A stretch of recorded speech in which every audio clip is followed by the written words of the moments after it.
Você deve lembrar de mim. Meu nome é Regina Célia e estamos aqui falando sobre cultura. Chegamos à nossa segunda competência. Lembra?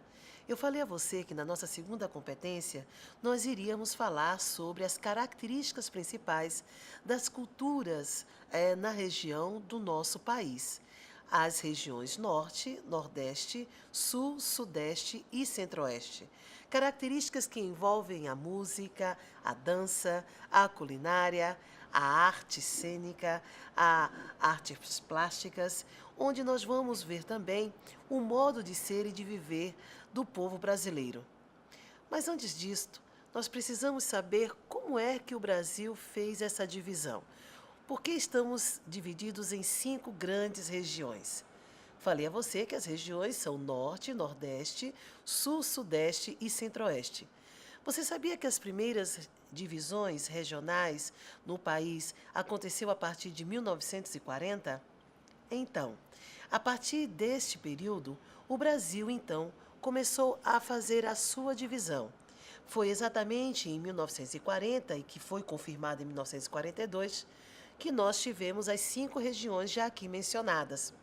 Logo após surgiu a divisão em 1945, onde o Brasil passa, além das 5 regiões, ter algo muito mais específico, onde nós temos o Nordeste Ocidental, o Nordeste Oriental, o Centro-Oeste, Leste Setentrional, o Leste Meridional e o Sul.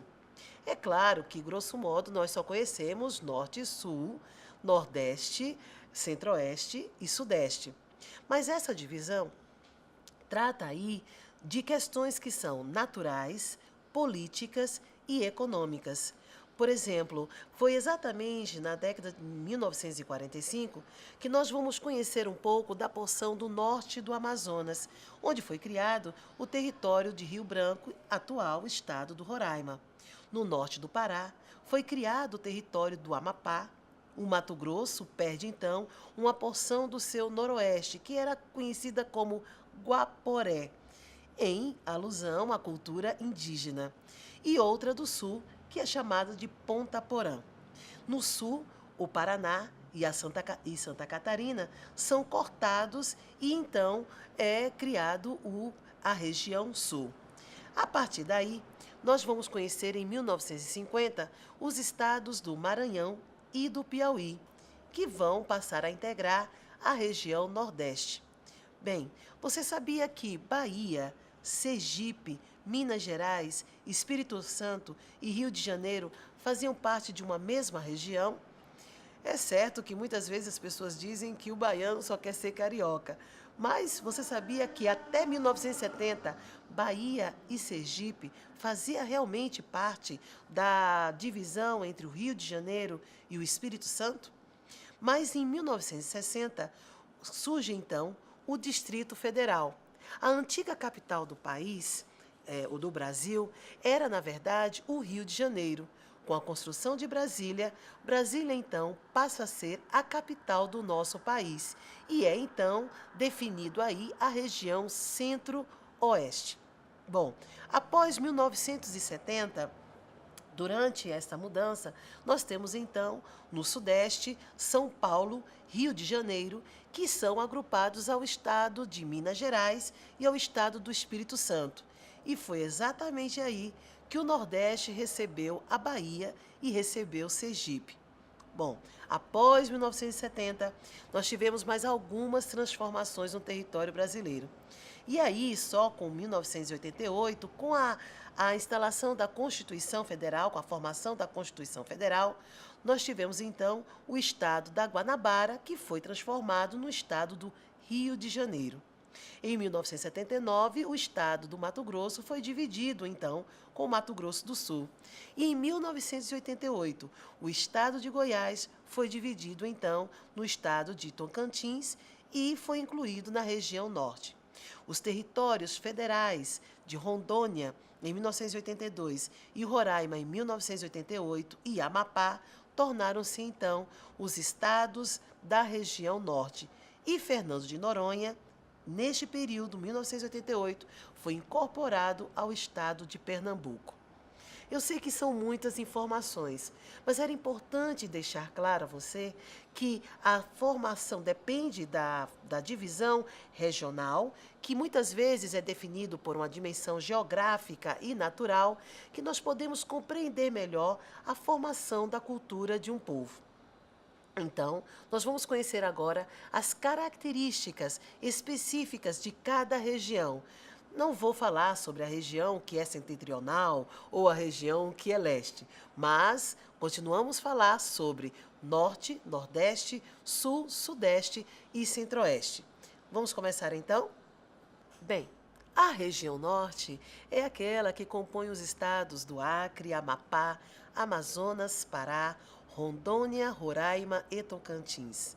Bem, a área é tão extensa que representa 42,27% do território brasileiro. É lá que nós temos o famoso Teatro do Amazonas.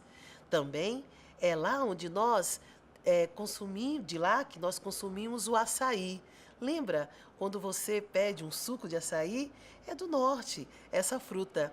Bom, nós também temos o pato a tucupi, a cultura marajoara, em virtude da ilha de Marajó. A cultura do norte, ela tem como característica principal a identidade indígena que ali é registrada. Seria bom que você, a partir do nosso material, pudesse ver as ilustrações dos teatros, da arquitetura desta região.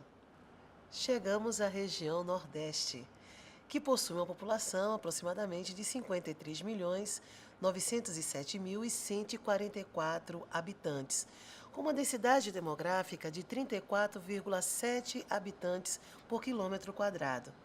Você sabe, a região Nordeste é composta por 9 estados: Alagoas, Bahia, Ceará, Maranhão, Paraíba, Piauí, Pernambuco, Rio Grande do Norte e Sergipe. E não podemos esquecer que Fernando de Noronha também pertence ao Nordeste, aqui no estado de Pernambuco. Até a Constituição de 1988, a ilha de Fernando de Noronha pertencia ao território de Natal. Mas, continuando com relação às manifestações culturais, nós vamos identificar aqui a arquitetura da região. A arquitetura, ela é caracterizada por casarões do estilo colonial, antigo, e principalmente esse estilo está em Pernambuco, Bahia, Ceará e Maranhão. A arte da região Nordeste, ela é muito fortemente marcada pelo axé, pelo coco, baião, forró, frevo, martelo galopado, samba de roda, chachado e xote, o que caracteriza também as músicas populares dessa região. Da música popular nascem os variados tipos de dança e as mais marcantes são o frevo, como eu já disse, que é característica do estado de Pernambuco, o maracatu e o chachado, que existe nas mais diversas localidades do Nordeste, o bumba meu boi, o tambor de crioula, que está no estado do Maranhão. A outra riqueza nordestina, todos nós conhecemos, é a culinária. Bom, uma cozinha bastante diversificada e de tempero forte que recebeu influência, na verdade, da cultura portuguesa, da africana e indígena. Portanto, herdou desses povos o consumo de macaxeira, de inhame, batata doce, do acarajé, o vatapá, o bobó de camarão, a muqueca de peixe, sururu, comida de sabor muito forte, comidas de milho e coco, como cuscuz, pamonha e a canjica. O Nordeste também tem como uma das maiores manifestações a literatura. Nós conhecemos, então, como já foi dito aqui nesta aula, a literatura de cordel. Bom, a riqueza dos grandes patrimônios, como as igrejas, ela é muito conhecida através da Bahia. Muitas pessoas afirmam que a Bahia ela tem uma igreja para cada dia do ano, ou seja, 366 igrejas.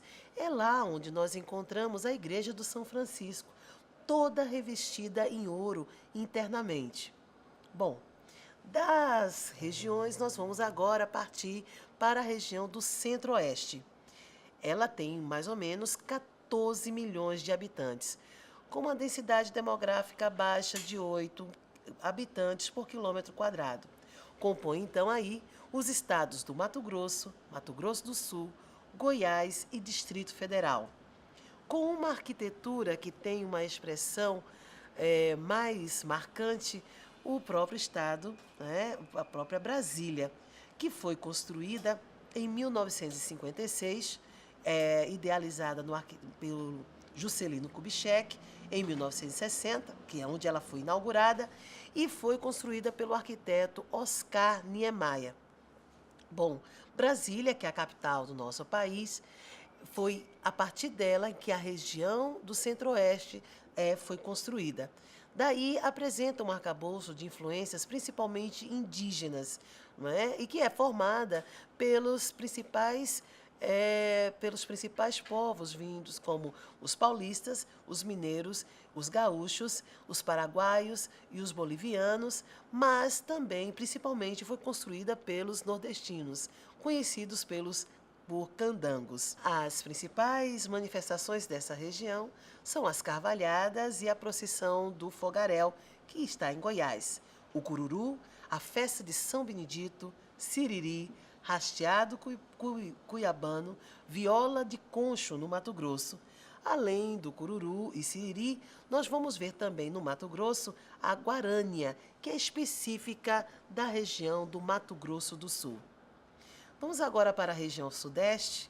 Bem, é lá onde estão os 4 estados, representados por Rio de Janeiro, São Paulo, Espírito Santo e Minas Gerais, com uma área aproximada de 924.510 quilômetros e uma população de 84.465.579 habitantes.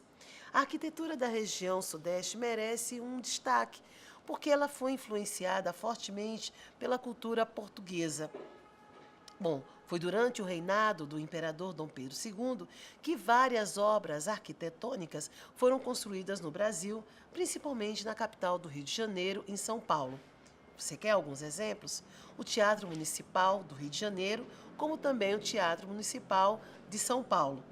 Nós vamos ter também, na região sudeste, a influência da cultura indígena e africana, europeia, asiática, de uma extrema pluralidade cultural.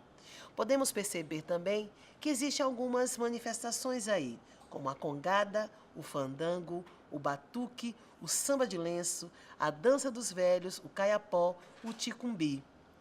Bem, a gente sabe que é no Sudeste, em especial no Rio de Janeiro e logo depois em São Paulo, onde nós temos uma das maiores manifestações que marca o calendário nacional, que é o Carnaval, com o desfile das escolas de samba.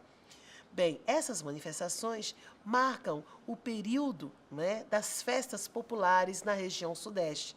O samba foi reconhecido, por exemplo, como Patrimônio da Humanidade pela Unesco em 2005.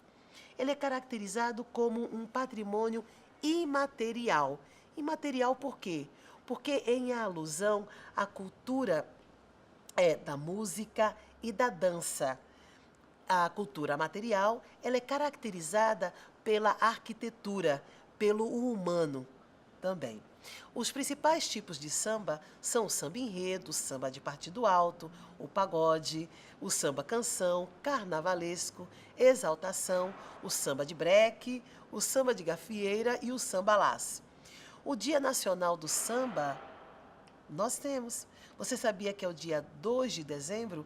Bem, é por isso que a partir deste mês nós iniciamos, como eu já falei que foi a partir das escolas, mas nós iniciamos aí o ciclo, não é, dos eventos do samba na região sudeste. Bom, vamos agora para a região sul, é a nossa quinta região. A região sul possui uma população com aproximadamente de 25.789.083 habitantes, que estão distribuídos numa área de 576 quilômetros. É formada por 3 estados, Paraná, Santa Catarina e Rio Grande do Sul, que fazem fronteiras com o Uruguai, o Paraguai e a Argentina. A influência, bem, nós lembramos e talvez alguns de nós conheçamos, que é principalmente dos italianos e alemães que estão na região sul e que apresenta índices sociais muito acima da média brasileira. O IDH, Índice de Desenvolvimento Humano, é alto, com 0,831. É também considerada uma das regiões mais alfabetizadas do país, com 94,8% da população, segundo os dados do IBGE. Bem, na arquitetura, a região sul sofreu grande influência dos europeus, principalmente dos portugueses e franceses, dos italianos e dos alemães, com maior influência no século XVIII, XIX e XX. A arte da região sul sofreu uma influência dos índios e dos portugueses, principalmente no século XVIII, onde, com a colonização, não foram se formando os núcleos permanentes da cultura, frente ao governo espanhol que lutava contra o governo de Portugal por essas terras. Bom, concluindo as 5 regiões, o que nós podemos perceber? Podemos perceber que não é nesta aula que nós vamos compreender de forma muito aprofundada todas as características das identidades regionais do nosso país. Mas você está com o material e você pode ver as ilustrações, onde lá estão especificadas os patrimônios materiais, como igrejas, como os teatros, como os palácios da justiça ou os palácios representados pelas câmaras municipais, como também a cultura imaterial, como eu já falei, o samba, o chachado e a própria culinária. Vamos observar então que nesta competência, cada região possui uma identidade. Essa identidade é riqueza de um legado que nós adquirimos das 3 etnias mais marcantes do nosso país, que é a etnia branca, a negra e a índia, representados por estrangeiros e por brasileiros. Estamos indo, então, para a nossa terceira competência. É lá que nós vamos vivenciar as oficinas que vão poder caracterizar cada uma dessas culturas. Bom, na primeira e a segunda competência, a perspectiva foi desenvolvermos as possibilidades de conhecer cada vez mais a cultura do nosso país. Foi o aprender e o saber. Agora nós vamos aprender a fazer, reproduzir, para poder ficar mais registrado a identidade da nossa cultura, considerando a diversidade cultural que nós estamos inseridos. Até lá!